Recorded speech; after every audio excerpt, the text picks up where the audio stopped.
Things going. You can start. Okay, great. Hi, I'm Dr. Michelle Stafford here with our podcast, Mixed Dentition, and today my special guest is Ren Johns. Hello. Of PDX Waitlist. Thank you so much for being here today. Happy to be here. Thank you. So tell us a little bit about PDX Waitlist and the origin, why you started this. Yeah, I mean, it started because I think I had a problem a lot of folks have, which is I had no idea how early you've got to get childcare when you have little ones. So Yes. I now feel like it should be printed on the pregnancy test or something, but I didn't know. I don't know why that was. I just didn't know. Yeah. So, my parents were going to be in town. I was like, I'm so set. Someone's going to go, and I don't need it for another 9 months. I'll just pop in there. I'll be so ahead of the game. And I saw all these mamas with bellies, and I was like, ruh-roh. And that was kind of my first sign that I'd missed the boat, and everything had multi-year wait lists. And I was like, oh. Yeah. And, as things do, there were some health complications came up for my family. My folks couldn't watch her anymore. I needed something like stat. I was like, she's precocious but can't watch herself. What should I do? So, ultimately, we found something, but it was just so stressful. Yeah. And I just had so much anxiety about the process. My husband and I kept looking at each other being like, there has to be a better way, right? This isn't a system. So we just decided to create the website we wished we'd had. So that's kind of how we got into it. Yeah. And how does your website work for our listeners out there? So right now we've got close to 30 providers in Portland area who use our website, and you can go on and apply from your phone, right? So one challenge we had was you always needed checks and PDFs that you printed out. That just doesn't match my life anymore, right? I haven't written a check since 2002. So Seriously. So we made it so it's mobile friendly, and you can just go on, you can search for things in your area, and you can apply right there. And then as soon as you apply, or you can schedule a tour if you're not sure yet if it's the right fit. And so that's nice too. So you don't have to do email tag back and forth. You can just see when it is and sign up, and it sends you reminders. And then when you apply, you can see exactly where you are on the wait list. And that was the thing that we had wanted, because you'd go and people would say, well, it's just so hard to tell. And we were like, give me something. Wiggle your eyebrows if I have a chance. Yeah. Where am I on the wait list? Number 20, 200, very big yeah. So now it gives you a sense of, 5 families are ahead of you, 10 families are ahead of you. And most importantly, at the bottom it says, in a typical year we have 0 to 2 openings, 7 to 25, 75 openings, however, so you can use that information to say, okay, we're getting in probably, there's no guarantee, but we have a good shot, or we need to get on some other wait list, right? So that was just the information. I was happy to sign up for these places, even if I wasn't getting in right away, because they look like great places, but I just needed to know, do I need to keep looking or not? Right. So trying to give families that kind of information has been, I think, the biggest thing. And the other day I was at, I teach high school is my other gig, and I was at a luncheon talking to a mom. She said, oh, I'm on your site, and I could see that there's 5 families ahead of me at one site and 50 at the other, so I'm feeling like I've got a better shot here. And I was like, yes, that's why I built this. So That's awesome. just that's what I wanted for families. Yeah, that's really great. And then too, once you get into one spot, then I imagine you probably drop off of the other wait list, and other families get bumped up, and it kind of helps everybody. And that's a thing that happens too, is that some wait lists look really long. In Portland, the estimated wait list time for infants is somewhere around 9 months, and that some places it's up to 2 years to get a slot there. So, which I thought was like a Manhattan thing, not a Portland thing. But sometimes those lists look really artificially long because folks, what did I sign up for in the haze of my postpartum weeks? I have no idea. I might have sold my soul, right? So people don't remember what they did then. So maybe there are folks on that list who aren't actually looking for care still. And so trying to be able to clear that out and make it just a little bit clearer for everybody so you have a better sense of how realistic is it for us to get in. Oh, that's what really great. we're trying to do. Yeah. And what kind of different child care facilities have you encountered, and explain the difference to There's 3 main options for childcare. So you're either going to look at group care, which is going to either be a center or an in-home setting. And there's certainly some differences in terms of ratio and some different things around the licenses, but it's more of a do you want an in-home kind of a family vibe, maybe a mixed age group with a few caregivers, or do you want a place that's more like a school for little people? And so that's kind of the big choice for parents at that point. The other option is around, do you want a one-on-one caregiver, a nanny, an au pair, somebody who's going to be, the closest thing to you without it actually being you home with your child. So those are the main decision points, and a lot of times that comes down to just cost, right. As well as availability. A lot of families would love to have a nanny, but if you're paying above board with taxes, that's $35 to $40K a year at the minimum. So that's a chunk of change, and that's why folks do nanny shares. An au pair is a fair amount cheaper, but you need a little lead time to have someone come from internationally. Right. And then a lot of folks want a center, and they have the longest wait list. So I think sometimes it's not as much about what you want, it's about what's actually available. What's available, yeah.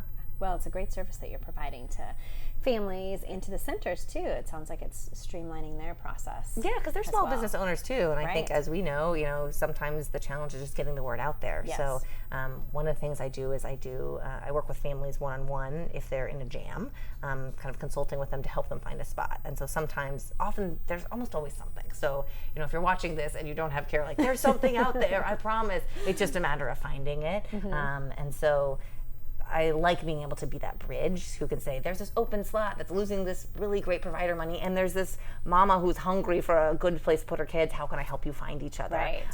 So that you can actually work together and have a place that you can feel good about for your kids so you can do your job. Right. Yeah, so that you can go back to work as a working mom or a working dad if you so desire. So yeah, I think there's just a lot of stress on parents who are working about and a lot of guilt about the choice to have care that's not you, and there doesn't need to be, And I know you guys were lucky that wasn't a kind of piece for you. My husband mostly stays with our kids, and we took, and they were in school from a pretty young age too, just to kind of expose them to other kids. And we have a grandma in town, right? And having a grandma in town is like the most valuable thing. Yes, we are lucky that my mother-in-law is in town as well. So. If I could get all the grandparents to move here and help with the kids, I think that would be great. But I know it's not realistic for everybody. So there's actually countries where they have a rent and OPA system where that's kind of the nanny system that they've built, is around trying to connect folks who are elderly who might be otherwise disconnected from family with families who need the care. And it's one of those things where you're like, why can't we have that here? I know, that's really great. But I do know that there is a center, I'm not sure if it still exists, where they had elder care and child care, so that they could help each other, because the elderly does do well being around young people, and little people do really well being around elderly people, the grandparent generation. Right. So I think that's really sweet. Absolutely. And I think it's just thinking more about how do we connect all those pieces of family life from the very youngest to kind of our wisest community members to try and figure out a way for children and families to be successful. Yeah, so that's really great. One of the things I think that you have that comfort around a grandparent that folks have anxiety around with a stranger is just that idea about quality and how do I know what's a good safe place for my kid. Right, safety, for sure. So I think that's one of the other areas I try and help families around. I teach a class on what to look for in childcare, just so you can have a sense when you walk in the door, is this place good or not? I mean, the children seem okay. How do I make this decision? What questions to ask? Yeah. What to look for? How to check a license, those kinds of things. So you can at least have as much peace of mind as you can that your child's going to be great and learn awesome things and be able to tell you about it when you come back home. Oh, that's great. And how often do you teach this class? I teach the class every couple of months or so. Okay. And then on the off months, I'm starting to do clinics for families, so folks can do a drop-in clinic and chat with me for 15 minutes, and then I do consults all the time, but at least get a little bit of triage around here's my immediate situation, help me, what's my next step? Right. And again, that was just my own experience. I sometimes just wanted a person to say right track, keep going, or you've unturned, all the stones, they've been uncovered, keep it going, or oh, have you tried this? Yeah. Oh, that's great. What a great service that you offer families. That's really wonderful. Yeah. It's amazing that there's not there's not other services out there or other, that you created this website to connect everybody and just to keep it so interconnected. I just love that. There are lots of pieces out there. 211 does some important work. The Multnomah County has a child care resource and referral. So there's definitely lots of pieces, but they tend to work with different kind of components, different demographics of families, and not everybody knows about one or the other. There's certainly websites out there where you can search for childcare, but they don't let you apply. So I'm just trying to knit those pieces together and work with some of those different players so that,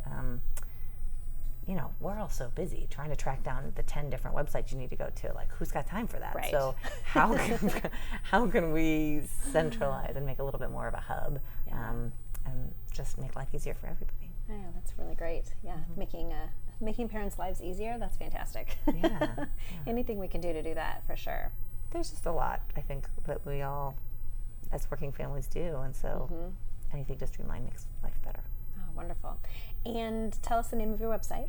It's PDX Waitlist, so it's www.pdxwaitlist.com. Love it. Yeah, and classes, you just go .com/classes, and you can find me there. And we're hoping to expand into, right now, pretty focused on Portland, the city of Portland, but we're looking to expand it to Washington County and maybe Clackamas County this summer as well. Oh, so you can find us there, and hopefully we'll be having some new sites in your neck of the woods soon too. Wonderful. Well, we'll definitely link to you guys as well. And thank you. That would be great. I know I know a lot of parents that have struggled, so I just love knowing that you're out there and can make our lives just a little bit easier. So thank you. Awesome. Okay, I have a question for you. Oh, Is great. that okay? Yeah. So here's my deal. I grew up, and maybe other families have this too, and sort of had negative childhood dentistry experiences. And so I feel like I sometimes struggle faking it till I make it with my kids to really create a positive environment for them. Yeah. What do you suggest for families? What do you think is important in setting the right tone around those? Because I've got little kids, right? I've got a 1-year-old, I got a 4.5-year-old. So trying to make this a positive for them from the get-go. What do you That's a great suggest? Question. Well, it's true. A lot of people have had negative experiences at the dentist, and most of us pediatric dentists, I would say all of us pediatric dentists, the reason why we do this is because we want to create an atmosphere that makes going to the dentist fun and easy and exciting, kind of like going to Disneyland. Yeah, that would be great. Yeah. I would have gone to that dentist. So TVs on the ceiling, toys everywhere. I mean, that's what you should expect when you come to a pediatric dentist, is just more fun. And I think as a parent, if you know that seeing the dentist makes you sweat, sending somebody else with your kids and talking it up at home, you're gonna have a great time, it's awesome. You can buy a little mirror to practice or play dentist. Kids love to do make-believe, so pretending and playing dentist is a great way to go. Right. And just trying to keep it as positive as possible so they don't know that it's gonna have any kind of scariness to it, and it doesn't have to. It can be a lot of fun. But sometimes when I see a parent and they're kind of white knuckling it, and I don't even wear a white coat, and I'm like, hey, I'm really nice, you don't have to be afraid of me, I'll sometimes gently suggest, if there's somebody else in the family, even if it's a grandparent or someone else that can bring your child, that might be better if I see you sweating over there in the corner. But yeah, we're trying to change the perception so that we have a generation of kids who actually love coming to the dentist. Yeah, I just think that's be cavity free too. Yes, I wish on that and that as well. I wish I'd had that experience early on. Yes. So it's kind of helpful. Thank you. That's great. Well, I appreciate you being on the podcast, Ren. Absolutely. Thanks Thrilled for to be coming there. in, and thanks for creating your website to help families out there. What a great thing you have going. So thank you.